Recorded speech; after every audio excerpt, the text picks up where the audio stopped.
Well, I have come up with my own book tag. The word association, I can't say that word, BookTube edition tag. Anyway, the rules of this one is there's not really any rules because we're all creative and I don't think there should be anything blocking anyone's creativity.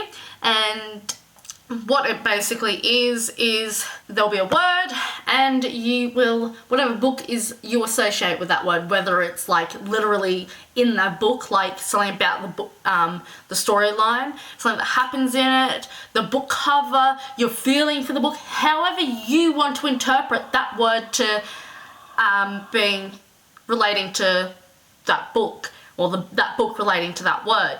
And it doesn't need to have any, be spot on. It's your version and how you want to do it.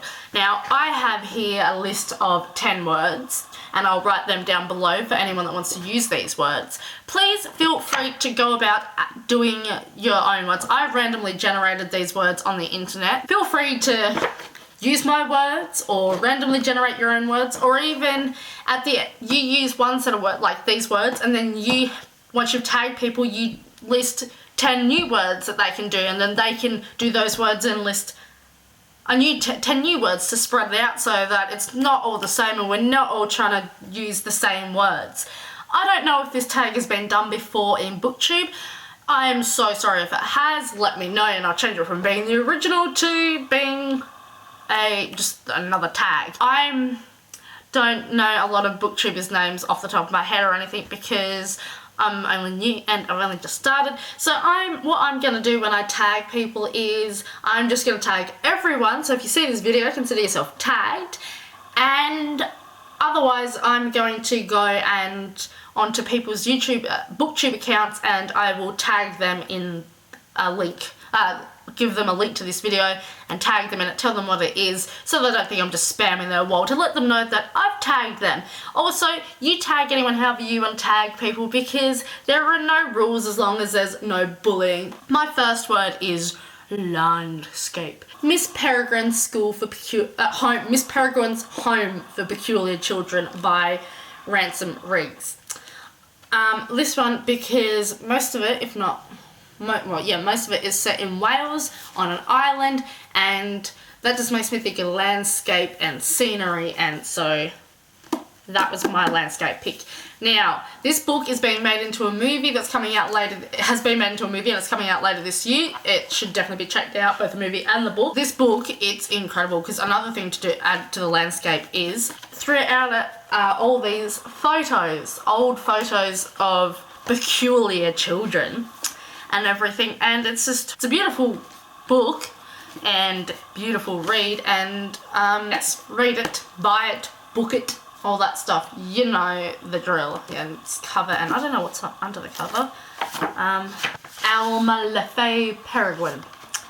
I'm guessing that's the name of the headmistress. Whoops, I don't want to lose where I'm up to. I haven't actually finished this book. Word 2 is brilliant. The Raven Boys, or actually The Raven Cycle by Maggie Stiefvater, or I'm sorry if I'm saying your name wrong. I am terrible with names and I understand the horribleness of people constantly stuffing up your name because nobody ever gets my name right. This one, it's book 1 of The Raven Cycle, and to me, I'm choosing it not because there's something that says something about brilliance in there, which there is a lot of, like Gansey and all of them, but because I just find this book brilliant. This book is worth the read. This series is worth the read. I've only just bought book 3, and I know book 4 has just come out, so the series is finished. But oh my god, you should just read it and devour it and love it. And it's about 4 boys and a girl who are on their own little mythical hunt, I suppose. The girl has been warned that she'll cause her true love to die when she kisses him. Number 3 is Shifting It, Unleashed by Nancy Holder and Debbie, I cannot say her last name, so I'm not even attempting attempting to fail at that one.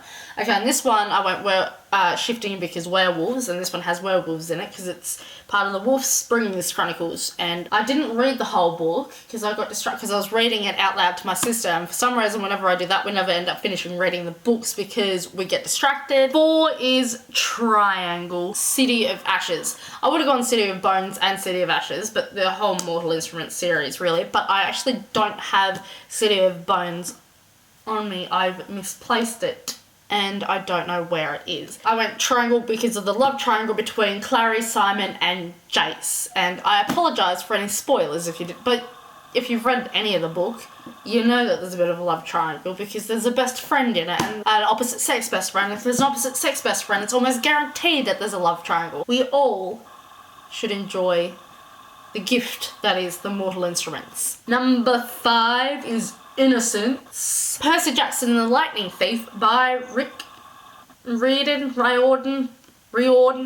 I once again apologise about last names. It seems that authors like to have confusing names. And I chose Innocence, this one for Innocence, because 12-year-olds are innocent, and I didn't realise this book was about a 12-year-old. Not that that's a problem, I will still read it, and I'm still reading it, just slowly, and I'm considering reading it to my nephew. If you have any opinions on this book, or any of these books, let me know. Or for number 6, it's Hypocrisy. Theft of Swords by Michael J. Sullivan. This is a omnibus edition. I don't think that he sells the individual books anymore, and there's 2 more books in the series, 2 more omnibuses in the series, and it's about 2 thieves who were sent on a mission kind of thing to steal a sword.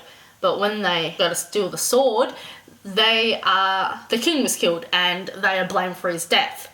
And I think this one as hypocrisy because even though they didn't kill the king, they then kidnap his son, who's the next king. I've read this before on the ebook version, and this is I wanted the actual version of it because it's for my bookshelf and I'm going to read it again. But it is really good, and yes, it's high fantasy and everything, and it's not young adult, but it is well worth a read. And I don't think Michael J. Sullivan gets enough praise for his book. I haven't actually seen anyone recommend his books, and so I'm going to continue to recommend Theft of Swords from the Revelations.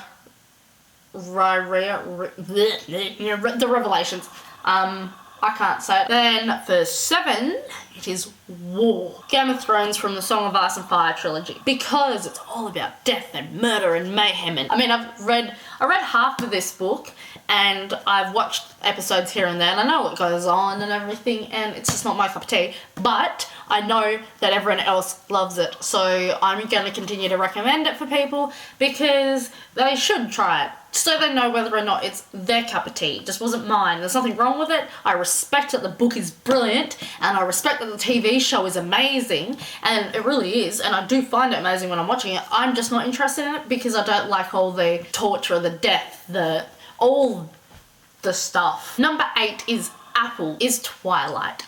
I don't have Twilight with me because that is at one of my sister's places, as it has been for years, even though it's my book, but that's fine.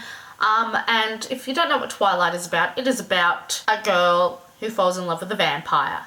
And on the cover of the book is an apple. So, apple. Okay, number 9 is Love, Carry On by Rainbow Rowell, because I love the book. This is one of the best books I have read in years.